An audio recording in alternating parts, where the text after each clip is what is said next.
What is up, my fellow budget travelers? In today's video, I'm taking you on Celestyal Discovery Cruise Ship. I just got back from my 4-day cruise across from Greece. It was an amazing cruise, and if you guys are thinking about a cruise, the nice thing about the Discovery ship is it only holds about like 1,200 people or so you'll see people around, but I hardly even saw anybody. Like, a lot of the time I was the only person on the sun deck, so I had the whole thing to myself. So in this video, I'm going to show you everything you need to know about Celestyal Cruises, and make sure you stay to the end because there were some negatives that you should just be aware of, but I'll do that at the end. Let's talk about all the good stuff first. So for me, this was my first cruise, so I was nervous about getting seasick because I know everybody talks about this is a thing that happens sometimes on cruise ships. But honestly, I barely felt the ship moving at all. It didn't really affect me. And most of the time we were on land. We were doing like 2 islands a day. So if you are afraid of getting seasick, I feel like the Celestyal Discovery Cruise would be a good kind of buffer for you because it's not like you have these full days at sea. There was only one time that I did feel the boat was rocking, and the only reason we felt it was because I was walking and I was kind of like hitting each wall, and I was like, why can't I walk straight, you know? And then I realized it was because the boat was like rocking back and forth. So as I was walking down the hallway, I was kind of rocking. But we just kept the TV on, and I think it kind of makes you, it tricks your mind into thinking you're on land because I didn't feel the rocking at all when we would lay down. So I don't know if that was part of the trick that helped that out, or if my body just doesn't care about being on water, but that's just a little tip to throw out there for you. So first off, I want to talk about before you get on the boat. So, you know, packing and that sort of thing, what to prep. So for us, we were doing the 4-night cruise. Depends which cruise you're going on because some of them have, you know, specific white parties or dinner with the captain, that sort of thing. So in terms of a dress code, there's definitely a dress code on the ship, resort casual, I would say. For me, I was coming from a resort mentality, so I was like, okay, I can wear a cover up to the pool kind of thing and then wear that to the buffet like you can at a resort. But this is more like resort casual, like they want you in kind of Bermuda shorts or, you know, a shirt. So they want you pretty much covered when you're walking around the boat. And then when you're on the pool deck, you can kind of wear whatever you want. But if you're going in to eat lunch or something like that, they prefer if you are dressed accordingly. So I didn't see many people at all in a cover up or anything like that inside the buffet. Most people were wearing like shorts and shirts. So just to throw that out there, it's not a resort. Cruise ships have a different kind of a dress code. Every day at the top of your itinerary, it's going to kind of give you an idea of what the theme for the day is. So for us, we had a tropical day, we had a white day, a white and blue day, and then we had an elegant day or like dressed in black kind of day. It's just kind of a suggested attire. So you would see a lot of people kind of sticking with the theme. So that was a lot of fun, but it's not mandatory or anything. It's just kind of a suggestion, but keep that in mind. Those are the 4 things to prep for if you're taking the 4-day cruise. And as they have more like 7-day, 10 days, I'm sure they have more themes. So just look into that before you go so you have the right outfits for the day. Before you get on the ship, you're also going to want to book your excursions and upload some Celestyal pay. The nice thing about Celestyal cruise ships is they offer a bonus. Instead of doing, for example, the drink package, you could do that if you plan to be on the boat a lot. But like I was saying, you're kind of on land half of the day, so you're not on the boat as much as you think you would be. So we only did the $200 one, and you get an extra 50 euros with that. And we like had to force ourselves to spend the last $50 of it because we were thinking we were going to be drinking on the ship all day and doing this and that. But I'll run you through what the reality is. Your average day is going to be like this. You're going to get up early, say, you know, 6 or 7, depending if you have an excursion or if you're getting off the boat for the first island. And some of them are tender islands, some of them are docking islands. So say it's a dock island for the morning one, so you can just get on and off the ship as much as you want. It doesn't matter because you're docked there. You can get up at like 7, go and spend the whole day on the island, and then you're coming back on the ship by like say 12 or 1 o'clock, whatever it is. And you have about 4 hours until you get to the next island. So in that time though, you're going to come back on the ship and you have to get a disembarkment number. Some of them are for docking, some of them are for tendering. I think around like 3:30, I want to say. So you're coming back on the boat, you have maybe like an hour to like hang out and eat or something like that, and then you have to go get in line to get your disembarkment number, and then you're getting ready because you have to get off the boat to go to like Mykonos or Santorini, and you want to look cute for those islands, you know what I mean? You're not really partying it up on the boat until you get back on the boat. You're not really on the ship enough to really be like drinking like crazy or anything. I mean, the nightclub is open pretty late, but you're gonna go to like the amphitheater, maybe go to dinner, grab a little bite. So next thing you know, it's already midnight and you gotta get up at 7 a.m. to get off the boat again. So just keep that in mind before you buy the drink package or upload all this money onto your Celestyal Pay. Just keep in mind what you're actually going to be doing, because if you're going to be doing excursions at both islands that you're going to, then the reality is you're probably not going to be spending much money on the ship because you're going to be spending most of your time off on the islands. Does that make sense? Next, let's talk about getting on the ship itself. Something that was confusing for me, I was coming in at Athens. So they say Lavrion is on like all of your emails and everything, but the port itself is called Lavrios or Lavrio port, depending on where you look it up. When you Google Lavrion, it's gonna wanna take you to the city. So if you're taking an Uber or however you're getting to the port area, just keep in mind Lavrion is the port city, but you need to go to the port where the cruise ships are, which is Lavrio port. Most of your cab drivers will know this, but just make sure you tell them you're going to the cruise ships so they don't take you into Lavrion, the city. Now you'll have a set time where you need to check in by. We were kind of stressing out about this because we didn't really know what to expect, but basically when you get there, they just funnel you through like cattle. Like, it's really easy. It doesn't take long at all. You check in, you give them your passport, your credit card information. For anything that you are going to be paying on the ship will be charged to your credit card, charged to your room, they would say. You're going to get a little badge, and this badge is going to be your port of entry and basically your credit card for the trip. But keep in mind, anything you put on your little card, it gets charged to your credit card. You can also do a cash down payment, and then you're gonna owe cash when you get off the boat for whatever you spent. Now, this being said, just keep in mind there will be additional charges. You know, it's a cruise and you think everything is paid ahead of time, but they're going to get you somewhere. So just keep in mind, anything that you are going to get charged will get charged to you at the end or along the way. As you go through the check-in process, you're going to be asked to take a photo. They do this numerous times throughout the cruise. The idea is they're trying to get you to buy photos. If you don't plan on buying any photos, just be like, no thank you. It's okay to just pass on the photos. If you're not planning on buying any, what's the point of even taking them, right? So don't take a photo if you don't want to. If you do want to take a photo, this is one of the first opportunities for you to get a cute picture. They've got a cute backdrop and everything. But we were like, with all of our luggage and everything, going through customs. So we were like, we're not really interested in taking a photo right now. So you're going to go through customs and they check your bag and all that fun stuff. And then you're going to go ahead and either take a bus onto the ship or you can walk over there. We walked over there just because the ship is huge and it's really cool to just like walk up to it and it's just looming in front of you. So that was really fun. And as you board, they're going to go ahead and give you an itinerary for the day, and that will kind of give you an idea of everything that is coming up for that day in particular. And it also gives you the fun little, outfit of the day. And the rooms are not going to be ready until around 10 o'clock or so. If you want to, you can go ahead and go straight for the pool. You can go ahead and change in one of the bathrooms and just head for the pool. There's a sun deck and a pool deck, and they've got a lot of stuff to do in that area while you're waiting. And then once it hits 10 o'clock, you can go ahead and go down to your rooms. I would give it a minute because it's going to be this like mass exodus to the elevators and everybody's trying to get into their room. So just be patient and just, let people go to their rooms. Or if you want to be ahead of the game, just go ahead to your floor level and be ready to go into the room when the announcement goes on. Then around 12:30, there's going to be a mandatory safety instruction thing. So you're going to have to put your life vest on. You do a safety drill. It doesn't take very long, maybe like half an hour. They tell you what to do in case of emergency, and you're going to see where you go up on deck to where all the safety boats are. And then you're free to do whatever you want until you hit the first island. Now, in the meantime, while you're kind of wasting time, if you want, you can go and explore or go get a coffee. I got my first Freddo cappuccino. It was delicious. If you have any excursions, you're going to want to go ahead and pick up your tickets. That way that's taken care of over in the excursions area. That's on deck 8. And then that way that's taken care of and out of the way so you can go and bounce around and do whatever you want to do.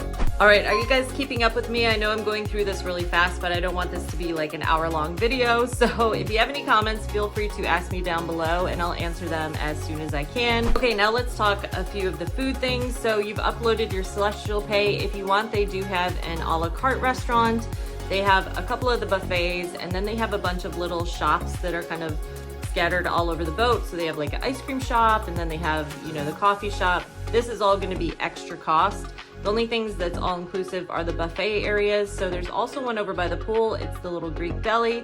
They've got like gyros, snack food, you know, hamburgers, hot dogs, that kind of thing. And then the buffets, there's a couple buffets and they've got, you know, everything you could want basically. It's a lot of really good food. The only thing with the buffets is they don't usually have the same thing twice. So if you see something you like, I would go ahead and get it. I mean, they do usually have the same like pasta and stuff like that, but if there's like a meat of the day that you're really jonesing for, they have a fresh cut meat like every day. So you're probably only going to see that one time. So I would suggest if you try something you like, just enjoy it while you can because it might not be there tomorrow. Like I found this really good tahini sauce that I was obsessed with and it was only there the one day and I was so disappointed because I was really like, this is going to be my meal every day, you know, but unfortunately it wasn't there. And a tip for you here is, especially with the cheese, you don't know if stuff is pasteurized or not or how it's going to sit in your stomach, especially coming from America. We're used to a lot of things that are pasteurized and different kinds of flavor profiles. For example, I tried the pizza and it didn't set well in my stomach, so I only had like one bite of it because something about the cheese was a little off for me personally. So just to warn you, before you go overboard loading your plate with a bunch of stuff at the buffet, make sure you try a little bit first and then you can always go back and load up your plate if it is really good. There's a number of different bars that you could go to. But the main thing I want to say with the alcohol is tips are included in the ship. So they're literally just going to scan your card and that's it. And that's most of Europe, by the way. The tipping is not really a thing in Europe. So don't plan on doing like 20% tip. If you're American, you're used to doing 20%. Europeans don't tip. Maybe they do €1, you know, here, or 2 euros for like exceptional service or something.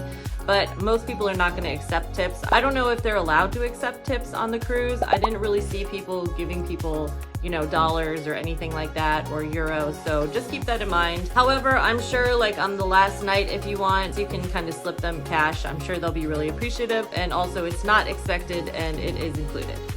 Another tip that I had for you guys is you're really not going to be in your room that much at all. So I would say just go with the cheaper package. Our room was amazing. I'll leave a link at the end so you could get an idea of what the room looked like. It was fine. It was perfect. It was small, but it was all that you needed. You know, bed and a shower, you're good to go. In terms of having a balcony and all that stuff, we really found that we spent most of the time on deck. Like we wanted to be at the bar. We wanted to be looking out the side and looking out over the water and chilling over by the nightclub and stuff like this, seeing people and hanging out and, you know, just seeing what the vibe of the ship was, stuff like that. They have a number of bars and lounges scattered throughout the decks. So there's a lot to do outside of your room. So just plan on not really being in your room unless, you know, you guys are celebrating a honeymoon or something special. You'll probably be in the room all the time, but otherwise you're going to be spending most of the time on deck or on the islands. So this is a chance for you to really like cut some costs because I think the balconies and things were a couple $100s extra. So you could easily do 2 excursions with that money. If you're looking for a way to really get that budget deal, that's a chance to do it because again, you're barely in the room, you're just there to sleep.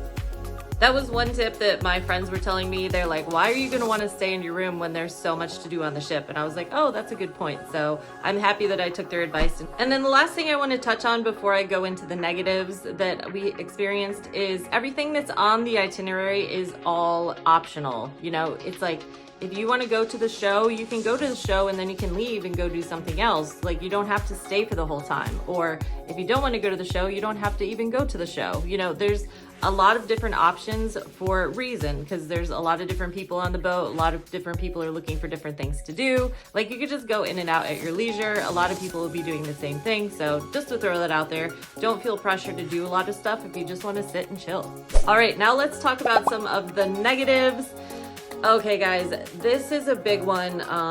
No one knew that these girls were performing every night and we were the only people there. So that was a big negative for me. Like, go and explore the ship, because we were kind of just exploring and we would have had no idea these two girls were playing in the martini bar every night, because martini bar is kind of like secluded on the side, and these girls were our favorite act of the whole boat. So if you guys get a chance, definitely go check them out because they are so good. And I just felt so bad because we were the only ones there, and after a while they're like, any music requests? And we're like, it's still just us here. Like, we've been requesting songs for the past 3 nights, so we're kind of out of ideas. I know it's not a real negative, but let's get into the real negatives. So this is a European cruise, so there is smoking everywhere, guys. There are non-smoking designated areas, but the majority of the places you're going to be, especially outside on deck, they have smoking everywhere. People are just going to be smoking. There's ashtrays all over the place. If you're not a smoker, stick around the non-smoking areas and you'll be good. The pool is very small. It's more like a kid pool. Like, it's only maybe like a foot deep, 2 feet deep. So it's not like a go and sit in the pool kind of pool. They do have whirlpools, which were pretty cute, but most people kind of jumped in those first. So just to warn you, if you're thinking of having this pool vacation, the Celestyal Discovery Cruise Ship is not the pool ship. It is more of like a sunbathing deck. They do have a lot of things next to the pool, like Zumba and fun stuff like that. But in terms of getting in the water, you're not really gonna get in the water on the cruise ship. This one's kind of a random negative, but it has to do with the room. So they don't really change the towels and things unless you request it. So there was a couple nights we were thinking, oh, you know, they're gonna change the towels and stuff, and we had just thrown them on the floor, and they were like still on the floor when we came back. We were like, oh, if you ever need anything, you'll have 2 attendants at all times, like 2 maids. So don't be afraid to just like look for somebody in the hallway and ask them for fresh towels. But that was one of those things I was like, oh, they're not gonna change our towels every day. Same with the pool towels, they didn't change the towels every day. And with the beds, they don't change the sheets every day either, they just make the beds. So I think if you need your sheets changed for the bed, you have to specifically request that. They might have changed the pillowcases. I wasn't paying that much attention, but if you're a neat freak, you're going to notice. So I just want to put that out there as a negative, because I definitely noticed that sheets were not changed, if that makes sense. But I didn't really read the fine print or anything. That could be one of those, you know, economical things that everyone's doing now. So you need to like request it for the sheets to be changed. It could have been one of those little things that you put on your door too. There's also no shampoo or hair conditioner. So it's one of those all-in-one body wash kind of things, which I wish I would have known before I got onto the cruise ship, because I didn't bring any shampoo conditioner. I'm just used to, you know, getting it for free in the hotel room. It's just an all-in-one body shampoo, conditioner, body wash thing. Another negative is the excursions all get off the boat first. So if you're tendering, for example, Santorini, we wasted so much time. It was like an hour and a half before we were able to get off the boat, unfortunately.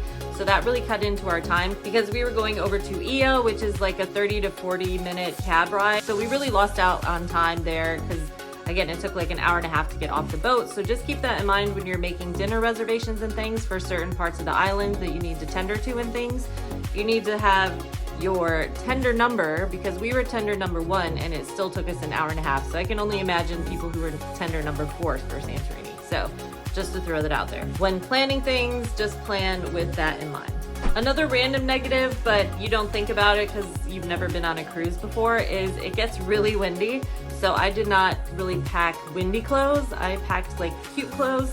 So I ended up wearing t-shirts more than I thought I would on the cruise ship, just because it was so windy, and Greece in general was really windy. So I ended up buying t-shirts, and I bought this too. I didn't wear this, but I bought a bunch of t-shirts and things. I only brought like 2 t-shirts for the trip. So once I realized I was gonna be wearing them almost every day, I was like, okay, I need to get some more t-shirts. And if you're taking a scooter and exploring and things, I don't know if you can do a dress on a scooter. I don't know, just think about what you're doing for the day before you get off the boat, because sometimes we think we just want to be cute and pretty and have dinner, but then it's like, okay, but we're going to the beach first, and then we're getting on a scooter, and then we're going to dinner. So, you know, just think about the process of things, or change of clothes if you need to do something like that. And then just 2 more negatives really quick. The elevators, when you're going up and down, a lot of them, they are going to stop again on the way back down. So you'll see an elevator full of people go up, but they're all going down. So it's gonna come back down with all of them still in it.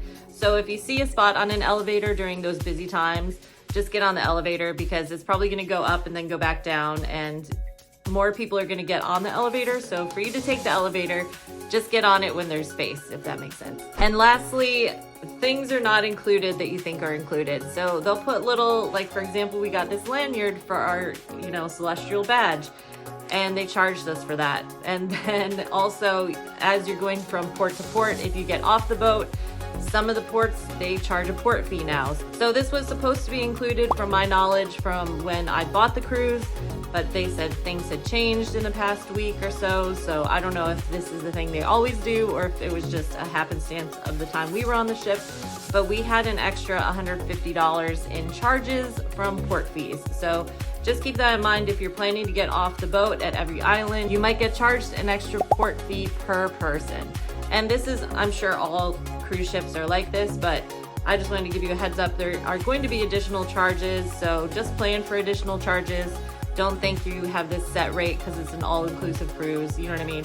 There's going to be some sort of extra tack on somewhere, or taxes and fees or something. But overall, this was an amazing cruise. If you guys are thinking about doing a cruise, this is a great cruise for first timers. I was not scared at all.